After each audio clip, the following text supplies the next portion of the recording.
सूरज उगने से बदलते हैं ये धरा आसमां, चलते रहने से हो जाती है हर मुश्किल आसान। चिंता को छोड़ कर आओ कर ले मन में शुभ चिंतन, हर पल को कर ले सफल सफल कह रही है ये पवन। संवार ले सुधार ले कर समस्या का समाधान, संवार ले सुधार ले कर समस्या का समाधान, कर समस्या का समाधान, कर समस्या का समाधान, कर समस्या का समाधान, कर समस्या का समाधान, कर समस्या का समाधान। नमस्कार, आदाब, सत श्री अकाल मित्रों, स्वागत है समाधान कार्यक्रम में आप सभी का। पौराणिक कथाओं में आपने नचिकेता का नाम सुना होगा। उनके पिताजी ने क्रुद्ध होकर उन्हें यमराज को सौंप दिया था। बाद में उन्होंने उन्हें वापस बुलाने की कोशिश की, लेकिन नचिकेता भी वहीं जम गए थे कि यमराज को आपने दे दिया तो अब मैं उन्हीं के पास रहूँगा। बहुत दिन हो गए यमराज के द्वार पे बैठे बैठे यमराज जी के दर्शन ही नहीं हो रहे थे। यमराज जी कहीं से विचरण करते हुए पहुंचे। जब अपने घर उन्होंने देखा कि एक बच्चा बैठा हुआ है। उन्होंने कहा, तुम्हें क्या चाहिए? तो नचिकेता ने कहा कि मैं सत्य को जानना चाहता हूँ। यमराज ने कहा कि सत्य को जानना बहुत कठिन साधना है, तुम और कुछ ले लो, मैं तुम्हें दे देता हूँ, धन दौलत जो भी तुम्हें चाहिए। नचिकेता ने कहा कि नहीं, मुझे तो केवल सत्य ही जानना है कि अमरत्व क्या है, मृत्यु के बाद क्या होता है। सत्य का साक्षात्कार करके ही मैं यहाँ से जाऊँगा। जब उसकी निष्ठा उन्होंने देखी तब उन्होंने उन्हें सत्य का साक्षात्कार कराया।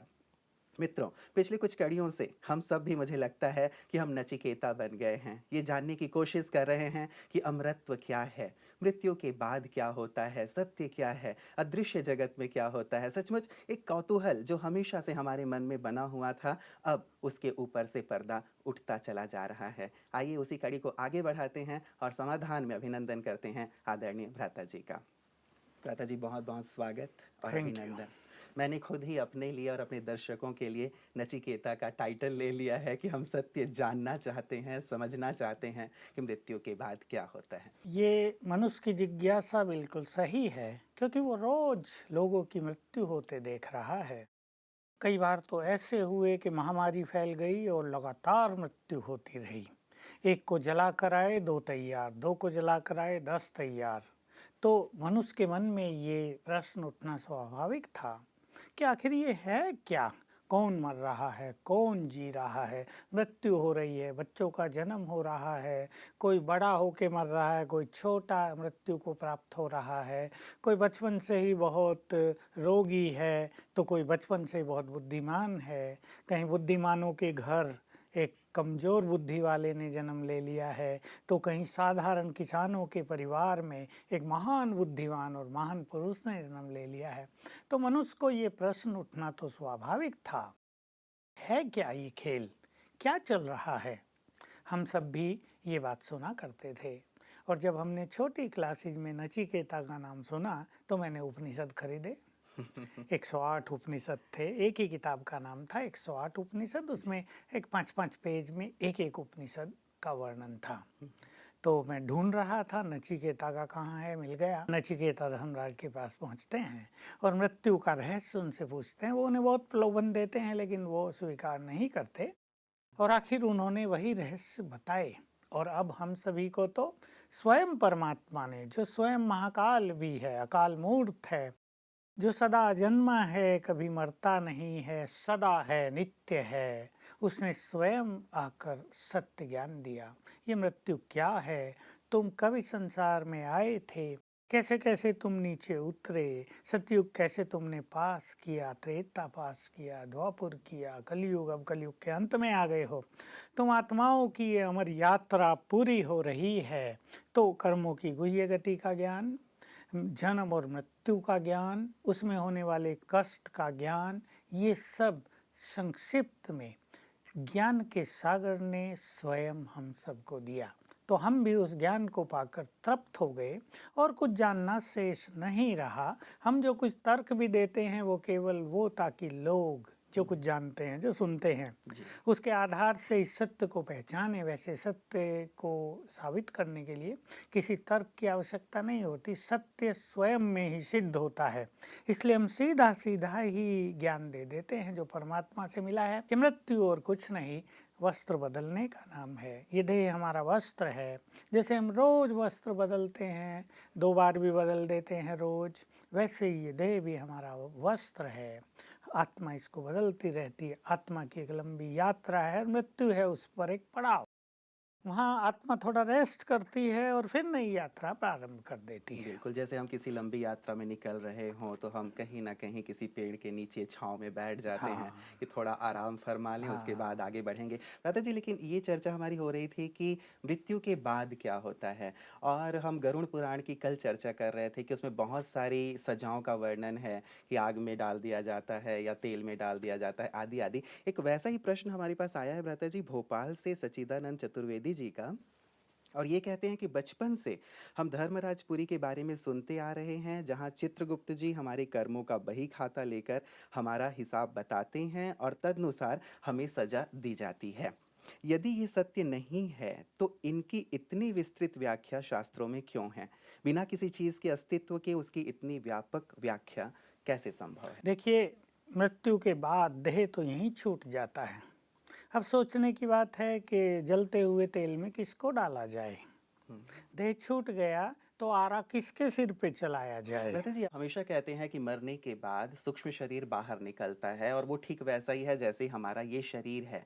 तो क्या सूक्ष्म शरीर के साथ ये प्रावधान नहीं हो सकते कि भाई उसको आग में डाला जाए या तेल में तला जाए, आदि आदि? सूक्ष्म शरीर तो अति सूक्ष्म है, वो तो वाइब्रेशंस का शरीर है, उसका तो तेल आदि से या आरी चलाने से कुछ फर्क पड़ता नहीं, लेकिन वर्णन है तो उसका कुछ रहस्य है। दूसरी एक मोटी सी बात जानने योग्य है, आज संसार में ऐसी मान्यता है कि लगभग 2 लाख से भी ज़्यादा लोग रोज जन्म लेते हैं और 2.5 लाख मृत्यु को प्राप्त होते हैं। तो मृत्यु वालों की संख्या थोड़ी सी कम, जन्म लेने वालों की संख्या उससे थोड़ी सी ज़्यादा। देखिए, इतनों का हिसाब किताब चित्रगुप्त अकेला रखे। हो सकता है सुपर कंप्यूटर हो उनके पास। कंप्यूटर भी ऑटोमेटिक चाहिए जो हर एक से जुड़ा हुआ हो, और फिर हर एक के पास भी वैसा कंप्यूटर होना चाहिए जो डायरेक्ट सब वहाँ जाता रहे। तो एक्चुअली अगर हम इसकी बहुत सूक्ष्मता पर नज़र डालें तो जो कर्म हम कर रहे हैं निरंतर, इवन अगर हम कुछ बुरा सोच रहे हैं किसी के लिए, वो सब हमारे कर्म हमारे ब्रेन में जो सेल्स हैं उनमें सूक्ष्म रूप से तरंगों के रूप से प्रिंट होते रहते हैं। और जैसा कि हम जानते हैं केमिस्ट्री में तो इसकी बहुत ही चर्चा है, 2 एलिमेंट्स जब मिलते हैं तो रिएक्शन होता है, तीसरा एक कंपाउंड बन जाता है। तो ये स्वतः ही रिएक्ट होता है, फिर रिएक्शन होता है। हमारी जो वेव्स हैं उनसे कुछ ना कुछ निकलता रहता है। अब मान लो नेगेटिव थॉट्स बहुत चले, वो हमारे ब्रेन में प्रिंट हो गए, तो उससे नेगेटिव एनर्जी निकलती रहेगी, वो कहीं ना कहीं किसी चीज़ को डैमेज करेगी। वो हो गया उस कर्म का फल, उस संकल्प का फल। तो कर्म की सूक्ष्म वेव्स हमारे ब्रेन में प्रिंट होती हैं, वो रिएक्ट करती हैं, उसको ही फल कहा जाता है। कहीं ना कहीं उसका इफेक्ट बॉडी पर, घटनाओं पर, कोई और बड़ी समस्या के रूप में हमारे सामने आता है, क्योंकि समस्याएं भी हमारे वाइब्रेशन से ही निर्मित होती हैं। तो कर्म और फल ये बिल्कुल ऑटोमेटिक प्रोसेस है। इवन मैं तो ये कहूँगा कि अगर भगवान भी चाहे कि इसने पाप कर लिया और इसको इसकी सज़ा न मिले तो ये नहीं होगा, क्योंकि वो बिल्कुल ऑटोमेटिक है। परमात्मा इतना कर सकता है कि उसको शक्ति दे दे कि जो फल तुम्हें मिलने जा रहा है उसको तुम आराम से टॉलरेट कर सको। तो एक तो ये ऑटोमेटिक है, यानी हर एक के ब्रेन में ही उसके कर्म और उसका फल प्रिंट रहता है। तो जब मनुष्य की मृत्यु समीप होती है तो वो सब इमर्ज होने लगता है, ये एक विधि विधान है, और इमर्ज होने से उसकी जो सजाएं हैं वो उसको फील होने लगती हैं। यमदूतों का भी उसे साक्षात्कार होने लगता है और उसे इस तरह की सजाएं मिल रही हैं, तो ये सूक्ष्म फीलिंग के रूप में होता है। और वो थोड़ा सा समय मनुष्य को ऐसा आभास कराता है कि बड़े लंबे समय तक सजाएं मिल रही हैं, यानी वो 10 साल, 20 साल, धर्मराजपुरी में पड़े हैं, कष्ट पा रहे हैं, वो ऐसी फीलिंग होती है उनको। तो इस फीलिंग को ही चित्रकारों ने उस तरह से चित्रित कर दिया है। मतलब ये कोई ऐसा अलग सा लोक नहीं है, कोई हाँ, बही खाता लेके चित्रगुप्त जी नहीं बैठे हाँ, हुए हैं। ये मृत्यु मतलब जब हमारा अंतिम समय है उस समय की बात हम ये कह स्थिति सकते है। हैं जी। कोई मतलब 1 मास, कोई 2 मास, कोई 3 मास जिस स्थिति में पड़ा रहता है वो सजा की स्थिति ही कही जाएगी। हाँ, मृत्यु कईयों की एकदम से भी हो जाती है, हुँ, तो मृत्यु और अगले जन्म के बीच सूक्ष्म शरीर में भी उसको ये फीलिंग्स होती हैं, केवल हुँ, हुँ। मानसिक फीलिंग्स होती हैं, क्योंकि ये धर्मराज की जो सजाएं हैं ये बहुत करके मानसिक सजाएं होती हैं। स्थूल सजाएं तो उसको इस जीवन में ही मिल जाती हैं जब वो देह में होता है, जी। उनको तो मनुष्य टॉलरेट भी कर लेता है। मान लो कोई बीमार हो गया, उसकी दवाइयाँ हैं, बहुत सारे सगे संबंधी हैं, उसको सांत्वना देने वाले भी हैं, उसको प्यास लगी तो पानी देने वाला भी है, उसको भूख लगी तो भोजन देने वाला भी है। लेकिन जब वो देह से मुक्त हो जाता है तो ये सब चीज़ें उसे अप्राप्त होती हैं। तो सजाओं के रूप में मानसिक फीलिंग्स बहुत भयानक उसको होती है, और जिन लोगों को इस संसार में मानसिक कष्टों का अनुभव है वो इस बात को अच्छी तरह समझ सकते हैं। बिल्कुल, तो ये वास्तव में धर्मराजपुरी है। हाँ, दादा जी, एक अगली बात प्रयाग शर्मा जी जम्मू से कहते हैं कि कई बार ऐसी घटना सुनने में आती है कि किसी की मृत्यु हो गई और कुछ समय के बाद वो जीवित हो गया, और उसने सुनाया कि मृत्यु के बाद उसे क्या अनुभव हुआ। कोई सुनाता है कि 2 काले-काले यमदूत उसके पास आए और कहा कि अब तुम्हारा समय पूरा हुआ, अब चलो, और उसे खींच के ले गए। वो बहुत रोया, गिड़गिड़ाया, लेकिन उसकी एक नहीं सुनी गई, उसे ज़बरदस्ती ले जाया गया। तो ये क्या है? कई बार ये ये वही, सुनने में आता है। हाँ, ये बहुतों को होता है। ये वही कि मनुष्य ने अगर बहुत पाप कर्म किए हैं तो उसको ऐसी साक्षात्कार के द्वारा फीलिंग कराई जाती है कि यमदूत तुम्हारे सामने आ गए। अभी नहीं तो आप देखो, हंसी की बात, मान लो 2 लाख लोग रोज शरीर छोड़ रहे हैं, हुँ। 2-2 यमदूत भी एक एक के पास जाएं तो 4 लाख यमदूत धर्मराज जी के पास होने चाहिए। वहाँ भी एक बड़ी एक फौज चाहिए। बहुत फौज चाहिए, लंबा चौड़ा ऑफिस चाहिए उनका जिसमें ये कारोबार चले। तो ये वेरी ऑटोमेटिक है, और ये वही है कि मृत्यु के समय उसे साक्षात्कार हुआ। ऐसा साक्षात्कार एक अलग चीज़ है, जी। आम व्यक्ति शायद इस बात को न समझ सके। ये ट्रांस की एक स्थिति है कि मनुष्य को पूरा फील होता है मैं कहाँ जा रहा हूँ। जैसे इसकी हम तुलना कर सकते हैं स्वप्नों से। हुँ, हुँ। जैसे स्वप्नों में मनुष्य को कितनी फीलिंग्स होती हैं, जी। वहाँ जा रहे, गाड़ी में जा रहे, सांप दिख रहे हैं, शेर आ गया है, न जाने क्या क्या फीलिंग्स होती हैं। होता तो कुछ भी नहीं, हुँ, और कई बार मानसिक सजाएं भी उसके द्वारा प्राप्त हो जाती हैं मनुष्य को। तो जैसे स्वप्न देखते हैं उससे कुछ सुपर, ये ट्रांस की स्थिति होती है, इसमें मनुष्य को उस तरह की फीलिंग्स होती हैं। मतलब ये केवल हमारी व्यक्तिगत फीलिंग ही है, हाँ, जो विशेष जैसी हमारी मान्यताएँ होती हैं। मुझे लगता है पता है जी, कई बार हमारी मान्यताएँ भी क्या ऐसे चित्रों का निर्माण कर देती बिल्कुल, हैं कि क्योंकि हाँ, हम बहुत समय से वैसे संकल्प कर रहे थे, लोगों ने भी हमें डराया हुआ था, हुँ, तो हुँ। वैसा चित्रण हो जाता है। लेकिन मैंने जिन 100 लोगों की वो एक्सपीरियंस पढ़े, जी, जी। आफ्टर डेथ के, हुँ, हुँ। एक्सपीरियंस आफ्टर डेथ, तो उसमें किसी ने भी ये वर्णन नहीं किया था हुँ, कि कोई यमदूत आए और उनको ले गए। उन्होंने तो यही वर्णन किया कि वो पहुँचे, कहीं ऊपर पहुँच गए, वहाँ बहुत आनंद था। हुँ, किसी ने कहा वो काली कोठरी से पास हुए, जी। वहाँ उन्हें थोड़ा कष्ट हुआ, फिर आनंद ही आनंद था। हुँ, हुँ। तो इसमें लगता यही है, क्योंकि वो बहुत सारे लोग क्रिश्चियंस थे, हुँ, हुँ। तो जैसी जिसकी मान्यता होती है धार्मिक, उस अनुसार से उसके मन में वो चित्रण भी अंकित हो रहता जाते है। हैं। पता है जी, मैं यहीं आने वाला था क्योंकि हमारे पास ये जो अगला प्रश्न था वो यही था। आउट ऑफ बॉडी और ये नियर डेथ एक्सपीरियंस की बात बहुत प्रचलित थी। तो उन्होंने भी यही कहा कि जिन लोगों के भी अधिकांश लोगों के अनुभव लिए गए थे, उन्होंने महसूस किया कि एक लंबी गुफ़ा से वो गुज़र रहे हैं और एक प्रकाश के पास वो पहुँचे जहाँ उनको बहुत शांति की अनुभूति हुई, और वो वहाँ से आना नहीं चाहते थे, लेकिन किसी ने कहा कि नहीं जाओ, और वो वापस आ गए। ये अनुभूति क्या है? ये वही है कि काली कोठरी से, काली गुफा से जो वो गुजरे, हुँ, हुँ। वो थी उनकी विकर्मों की सजा, जहाँ उनको थोड़ी बैड फीलिंग्स हुई, कुछ सजाओं की फीलिंग हुई, जी। और सामने फिर ज्योति आई। हुँ, वास्तव में वो प्रजापिता ब्रह्मा का सूक्ष्म स्वरूप होता है, जिसके तन के द्वारा परमात्मा अपने दिव्य कार्य करते हैं। उसको वो देख तो नहीं सकते, क्योंकि उसको देखने के लिए उनको डिवाइन इंसाइट चाहिए, जी। लेकिन इस तरह की नॉलेज और उस तरह का अभ्यास उनके पास नहीं होता। हुँ, हुँ। लेकिन उनकी उपस्थिति से उनको परमानंद हो जाता है, गहन शांति की अनुभूति हो जाती है। और रही बात ये कि जाओ फिर से तुम, वो भी उनके अंदर की जैसे आवाज़ ही होती है, क्योंकि बहुत सारे उनके लोग उन्हें याद कर रहे होते हैं, हुँ। या उनके अपने अंदर कोई अपूर्ण इच्छा बाकी रहती है कि अरे मुझे तो अभी बच्चे को पढ़ाना था, अभी तो मुझे ये काम करना शेष था। तो वही वाइब्रेशंस रिवर्स होकर उनको इस तरह की आवाज़ की फीलिंग देते हैं कि जाओ। कि कोई बुला रहा है और हम हाँ। वापस आ गए। कई बार ऐसा होता है, हम लोगों ने फिल्मों में देखी भ्राता जी, कि वो यमदूत किसी गलत बंदे को उठा के ले आया तो भगवान कहते हैं कि अरे एक इसको उठा लाया तो इसको वापस छोड़ के अब इज्जत और दूसरे को उठा के हाँ, ला। ये तो भी ऐसा ऐसी चीज़ है, भला उनसे गलती कैसे होगी? अगर ऊपर के लोक में भी गलती होने लगे तो नीचे वालों की तो सारी गलती माफ़।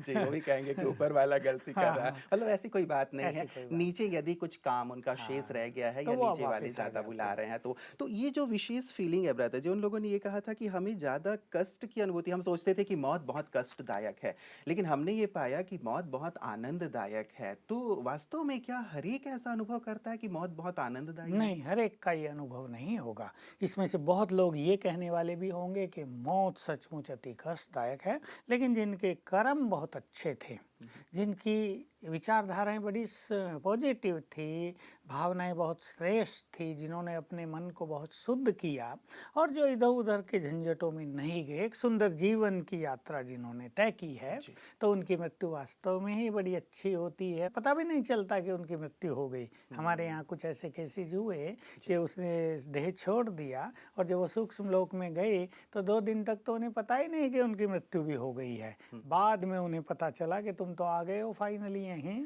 तो जो बहुत पुण्य आत्माएं हैं उनकी ये स्थिति ऐसी भी होती है। जी, भ्राता जी, हिंदू धर्म में विशेष करके ये माना जाता है कि तुम जैसा कर्म करोगे वैसी योनि में जाके जन्म लोगे। हो सकता है तुम गधे बन जाओ, कुत्ते की योनि में चले जाओ, सांप बिच्छी बन जाओ। तो ये 84 लाख योनियां दिखाई जाती हैं विशेष। उससे भी व्यक्ति बहुत डरता है कि कहीं मैं जाके सांप ना बन जाऊं या गधा ना बन जाऊं। तो इसके पीछे क्या है, कुछ स्पष्ट करें इस पे। पहले तो मैं अपने सभी दर्शकों को ये खुशखबरी सुना दूं कि गधा कुत्ता बिल्ली कोई नहीं बनेंगे, सांप भी आप नहीं बनेंगे, आप मनुष्य ही बनेंगे।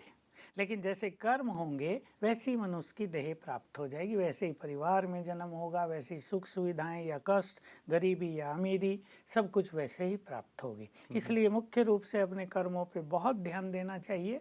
हम देख सकते हैं आजकल तो बिल्कुल क्लियर, कोई कुत्ते भी तो कारों में घूम रहे हैं, किसी कुत्ते की भी बहुत अच्छी पालना हो रही है अपने घरों में। उनकी बहुत ज्यादा खातिरी होती है, उनके लिए हाँ, फैशन शो तो और आदि आदि ऐसा तो आयोजित नहीं किए कहा जाते जा हैं। सकता कि मनुष्य आत्मा दुख भोगने जानवरों की योनि में गई। जी। और सच देखें तो हम बिल्कुल साफ दे सकते हैं आज कि दुखी जानवर नहीं मनुष्य हैं। किसी गाय को देखा क्या दुखी होते? कोई भैंस गई क्या डॉक्टर के पास, मेरा ब्लड प्रेशर चेक करो डॉक्टर, हार्ट बड़ा कमज़ोर हो गया है, ईसीजी कर लो या और सारे चेकअप कर लो, कोई जाता ही नहीं। कहाँ दुख है पशु योनि में? दुख तो मनुष्य के पास है। हम ये साफ देख सकते हैं कि अपने कर्मों का फल मनुष्य योनि में ही भोग रहा है।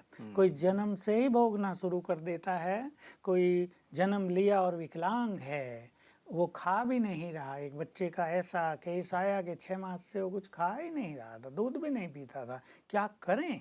केवल रोता रहता, लगातार रो रहा है।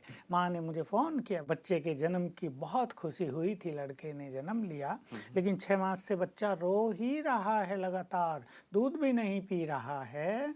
तो क्या है ये सब और क्या इसको ठीक किया जा सकता है?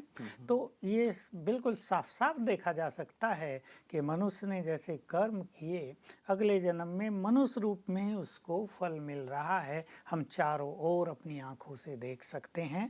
जानवर आज भी सुखी हैं, भले ही उनके लिए रहने का स्थान न हो, वो जंगल में ऐसे ही चल रहे हों, गाय कूड़े के ढेर में मुंह डाल रही हों, ये सब देखकर मनुष्य को लगता तो है कुछ कुछ, परंतु वो दुखी फिर भी नहीं हैं। उनके लिए अच्छा चारा नहीं है, वो जैसा तैसा खा के ठीक ठाक हैं, संतुष्ट हाँ। हैं। लेकिन मनुष्य का हाल बिल्कुल भोग योनि अगर कहा जाए तो मनुष्य योनि ही है। इसलिए मनुष्य जैसा कर्म करता है वैसा मनुष्य योनि में ही फल भोगता है, यही सत्य है। और भी कुछ बात मैं इसमें कहना चाहता हूँ। जो दार्शनिक लोग हैं, जो शास्त्रवादी हैं, जो कुछ चीज़ों को बहुत गहराई से जानते हैं, अंत मते सो गते प्रसिद्ध है। और जो अच्छे विद्वान हैं, जो ज्ञाता हैं शास्त्रों के भी या फिलोसफीज के, वो जानते हैं कि मनुष्य की जैसी अंतिम फीलिंग होती है वैसा ही उसका नेक्स्ट बर्थ होता है। जी।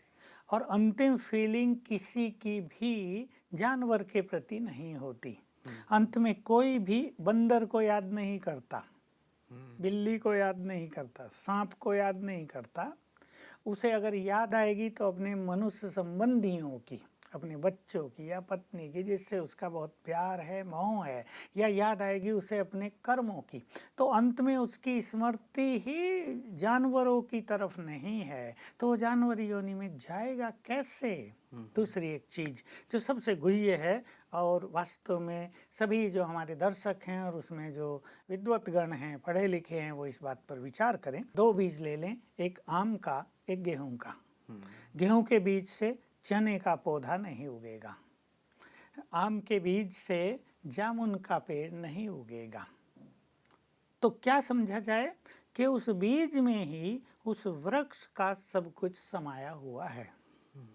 वो शुरू कैसे होगा? शुरू से 2 फाड़े चलेंगी तने की या एक लंबी डंडी चलेगी। गेहूं जिन्होंने देखे हैं, गेहूं बोते हैं तो पहले एक लंबी डंडी, चना बोएंगे तो शुरू से ही फटने लगेंगी कई शाखाएं। मतलब उस बीज में अलग ही सब कुछ सब समाया कुछ है। हुआ है। अब देख लीजिए, आम के पत्ते अलग, जामुन के पत्ते अलग, नीम के पत्ते अलग, टहनियाँ अलग, फूल अलग, फल अलग।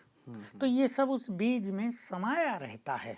हम सोचें कि हमने आम का बो दिया और चलो मिले तो जामुन ही, लेकिन कम से कम पत्ते तो आम के आ जाएं, ये नहीं होगा ना। इसलिए ऐसे ही बिल्कुल सूक्ष्मता से अभी सब चिंतन करें। आत्मा मनुष्य की बिल्कुल अलग, गाय की बिल्कुल अलग। अब मैं ये 2 उदाहरण लेता हूँ, मनुष्य आत्मा और गाय की आत्मा। गाय की आत्मा बीज है गाय के शरीर का जिससे निर्माण होगा। अभी मनुष्य की आत्मा गाय के गर्भ में चली गई तो मनुष्य की आत्मा जो मनुष्य देह का बीज है उससे गाय के बछड़े का निर्माण होगा ही नहीं, क्योंकि उसमें वो संस्कार नहीं, उसमें वो सब कुछ समाया नहीं। जैसे आम की गुठली में जामुन के वृक्ष का, फल का, फूल का कुछ भी समाया नहीं है, वैसे ही मनुष्य आत्मा में किसी जानवर के देह के विकास का कुछ भी समाया नहीं है। इसलिए मनुष्य आत्मा दूसरी योनियों में जा ही नहीं सकती। तो ब्रदर जी, इस बात को बहुत गहराई से शास्त्रों में लिखा गया है और बहुत कड़ाई से इस बात को कही भी जाती है। सत्संगों में भी इस बात को हम सुनते रहे हैं। आपको क्या लगता है, शुरुआत क्यों हुई इस बात की? क्या ध्येय था ये कहने का कि मनुष्य आत्मा इन पशु योनियों में भी चली जाती है? एक तो इसमें जो शब्द प्रचलित रहा वो था लख 84 जी।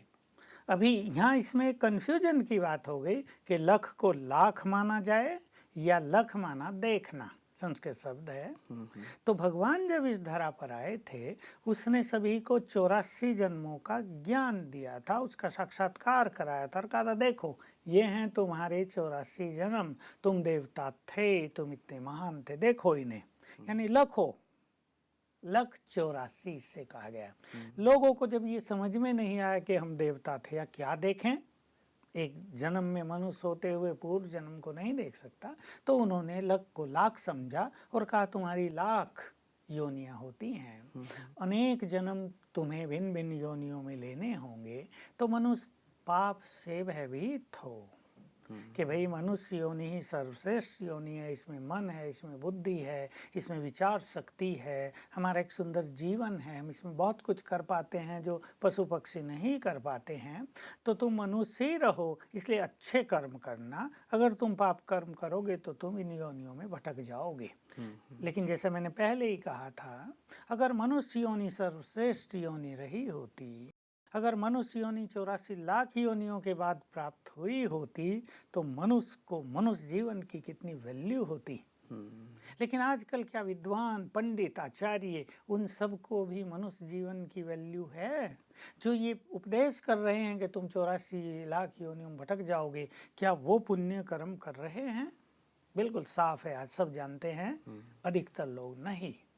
तो इसलिए ये केवल मनुष्य को पाप से बचाने का एक साधन मात्र था। आज लोगों को अगर बताया भी जाए तुम 84 लाख योनियों में भटक जाओगे तो कहेंगे भटकने दो, अब तो कर लें। जिसको आधार बनाकर ये सिद्धांत प्रचलित किया गया था वो भी अब निष्फल हो गया है। मतलब दो बातें खास रही आपने जैसे कहा, लख 84 का भाव ये नहीं है 84 लाख योनियां, लेकिन लख मतलब देखना, और दूसरा शायद पाप से भयभीत करने के लिए, डराने के लिए कि तुम पाप ना करो, ये लख 84 की बात कह दी गई थी ताकि तुम अच्छे कर्म करो। यही विशेष करके भाव इसका हम समझ पा रहे हैं। भ्राता जी, सुंदर चर्चा हो रही है और लगता है कि शायद इस विषय को और गहराई से समझने की आवश्यकता है और लोगों तक इस बात को पहुंचाने की भी आवश्यकता है कि वास्तव में श्रेष्ठ कर्म करना कितना और मैं आवश्यक इसमें है। जोड़ दूं समाप्ति से पहले जी। कि हम अब ऐसे अच्छे कर्म भी कर सकते हैं कि हम मनुष्य पुनः देवता बन जाएं। अब बात पशु योनियों में जाने की भूल जाएं सभी जी। अब ये इस कल्प का अंत आ गया है और सभी आत्माओं को वापस मुक्ति धाम में अब चलना है। स्वयं भगवान जो मुक्तिदाता है या जिसको महाकाल कहा जाता है, वो सभी रूहों को वापस अपने धाम ले जाने के लिए प्रस्तुत हैं। तो वो अब सबको मुक्ति धाम ले जाएंगे और फिर जिन्होंने ऐसे पुण्य कर्म और महान कर्म किए होंगे वो मनुष्य देव पद प्राप्त करेंगे। अगला जन्म उनका देवता होगा और ये संसार होगा देवलोक। अब इस खुशखबरी को ध्यान में रखते हुए सभी देवत्व की ओर बढ़ें। बहुत बहुत शुक्रिया भ्राता जी, आपने अंत बहुत बड़ी खुशखबरी से किया है और लगता है कि इसके साथ लोग सोएंगे तो बड़ा आनंद आएगा उनको। आपका बहुत बहुत शुक्रिया। इस चर्चा को आगे भी हम आपके साथ जारी रखेंगे। मित्रों, आज तो शुरुआत भी खुशखबरी से हुई थी और अंत भी खुशखबरी से हुई है। हम ये सोचा करते थे कि कहीं मरने के बाद हम कुत्ते, बिल्ली, गधे, घोड़े, कुछ पता नहीं हम क्या बनेंगे, हमारा भविष्य क्या होगा। कहीं ना कहीं हमारे अंदर ये भय समाया हुआ था, लेकिन सचमुच बहुत बड़ी खुशी की बात है, ज्ञान का प्रकाश है कि हम उन योनियों में जन्म नहीं लेंगे। इस बात की शुरुआत यहाँ से हुई थी कि मनुष्य पाप ना करे, इसलिए हम इस बात का अवश्य ध्यान रखें कि हम पाप कर्म ना करें। कम से कम यदि हम किसी को सुख नहीं दे सकते तो कम से कम दुख तो ना दें। और दूसरी महत्वपूर्ण बात खुशी की ये भी कि अब हम मनुष्य से देवत्व की ओर चल सकते हैं, मनुष्य से देवता बन सकते हैं, और ये भी होगा हमारे श्रेष्ठ कर्मों के आधार पर ही। तो क्यों ना अब हम श्रेष्ठ कर्म करते हुए, पुण्य कर्म करते हुए, महान कर्म करते हुए देवत्व की ओर बढ़ें और इस संसार को स्वर्ग बनाएं। आप बने रहिएगा समाधान कार्यक्रम में। इस सुंदर चर्चा को आगे भी हम जारी रखेंगे। नमस्कार।